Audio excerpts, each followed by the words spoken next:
Good day kay ARC.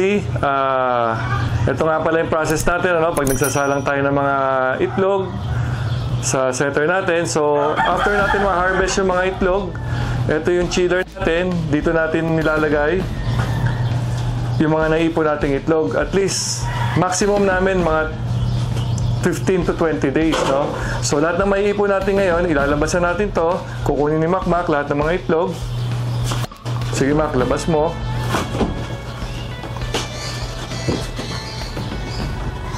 So, labas mo muna yung isang tray. So, after natin ito mailabas dito sa chiller, ang gagawin natin dito, at least overnight, para makuha natin yung room temp ng mga itlog. At saka kasi sigurado magpapawis yan. Hayaan muna natin sila dyan lumabas. Unas. And then, ang gagawin niya, isesegregate niya yung mga itlog according to the pen number na pinanggalingan ng mga itlog. So, yung process na yun, pinapabilis natin yung pagpipili ng itlog sa paglalagay natin sa setter natin. So, gagawin niya ngayon, pipiliin niya yan, lalagay niya rito sa bawat tray. Sige, Mac, lagay natin.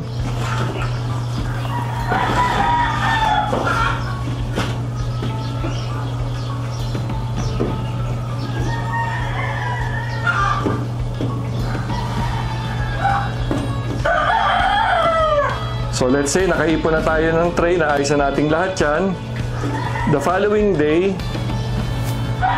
lahat ng itlog na ito, ipapasok na natin ngayon doon sa ating mga sa ating setter. So Mac, pwede natin pakita sa kanila kung paano natin dalhin itong, halimbawa itong tray na to.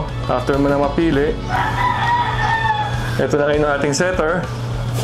So ito namang setter natin, naka-preheat na to at least a day before para makita natin yung yung temperature niya, yung kanya humidity na sakto na lahat. Since automatic naman ito, naka-preheat na, yan na yung ating proseso ngayon. Papasok na lang yan dyan. Lahat sila. Ito, at least 16 days bago natin i-candling, ilalabas dito, lilipat na natin sa setter for another 4 to 5 days hanggang makalabas yung mga itlog. So, pag nilabas ng sisiw dito ulit, marking naman. Ang gagawin natin, pagka-marking, pagkapili ng mga sisiw. So, usually kasi lahat ng mahihinang mga sisiw, hindi na namin sinasama ron sa brooder namin, Doon pa lang, ini-eliminate na namin yung medyo mahihinang mga sisiw. So, after nito, mabilang na namin yung sisiw na napisa. May record ko anong marking nung pen or marking nung mga maganda yung ang tawag nito, yung fertility nila. At least, namomonitor din namin kung okay pa yung mga breeders natin, kung maganda pa yung similya nila. After nun, bakuna na sila, dito transfer na natin sila sa ating brooder. Itong brooder natin, pupuntahan natin ngayon, papakita ko sa inyo kung paano naman namin i-process yung pagpapalaki ng mga sisiw namin from day old hanggang i-harvest namin sila. So yun lang, punta tayo ngayon sa ating range area.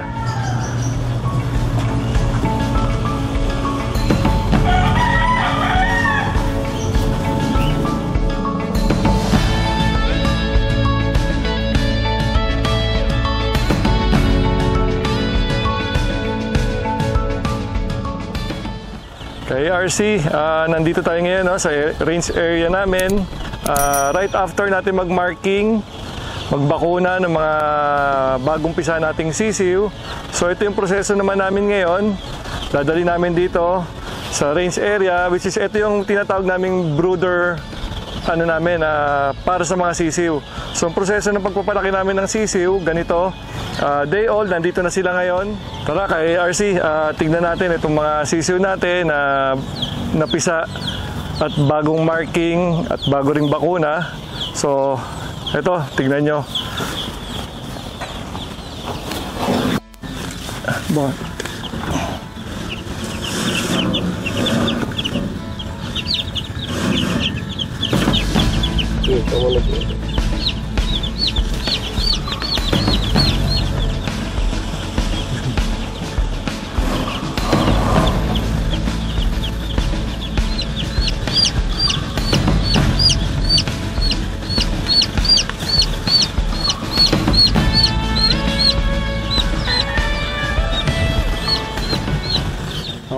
kay RC, ito na yung mga sisiw natin na day old.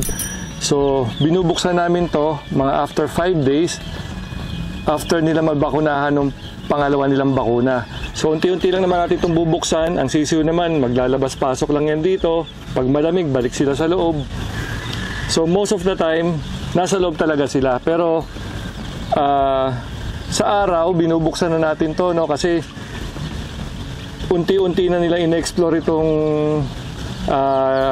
yung range area natin. Kakain na yan ng kung ano-ano, damo, ano man na makikita nila rito, insekto. Dire-diretso na yan hanggang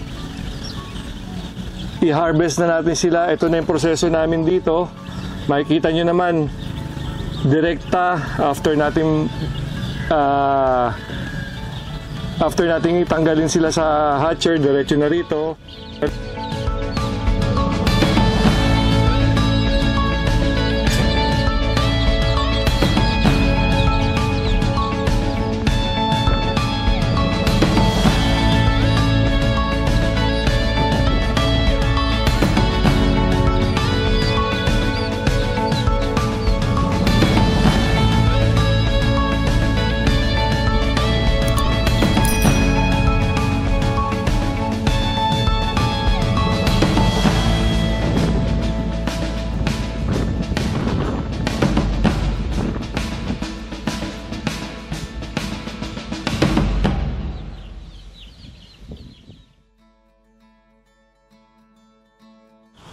Good day kay RC.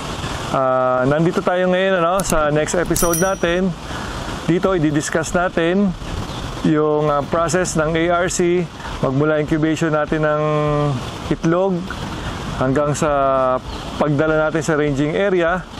So nakita nyo kung paano natin ginagawa yung pagpoproseso from chiller, tapos sorting ng mga itlog according to their pen number, then paglagay natin sa setter natin. So right after ng setter, dilipat naman natin sila sa hatcher, no? So after ng hatcher natin, napisa lahat ng mga itlog natin. So next process natin doon, nagma-marking na tayo. Right after natin mag-marking, at the same time, babakunahan na natin ang mga sisiw natin. So after natin mabakunahan ng mga sisiw natin, we usually check or nagbibilang kami according to the marking kung ano yung mga ratio na napipisa natin, kasi sa ganung paraan namo-monitor natin yung fertility ng mga itlog at saka yung parents na ginagamit natin, which is the breeders, kung okay pa yung similya nila. So okay tapos na tayo rin sa pagbabakuna, pagmamarking.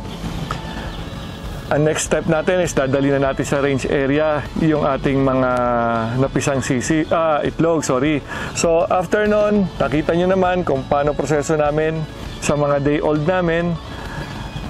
Yung brooder na yan, bago namin ilagay ang mga sisiw, pine-prepare na namin yan ahead of time. Linis, disinfect, check lahat ng mga ilaw, palit ng bagong ipa. So sa ganon, naiiwasan natin yung ano man yung pwede nilang masagap na mga sakit or any bacteria sa loob doon na iwan ng previous batch natin. So yan, after 5 days, meron na sila uling kasunod na bakuna. So yung una namin bakunang binibigay, which is yung B1B1, the day after na mapisa yung mga itlog. Then after 5 days, nagbibigay na kami nung Lasota. So after nung second vaccine nila, which is yung ikalimang araw, binubuksan na namin unti-unti yung mga pinto ng bawat brooder natin.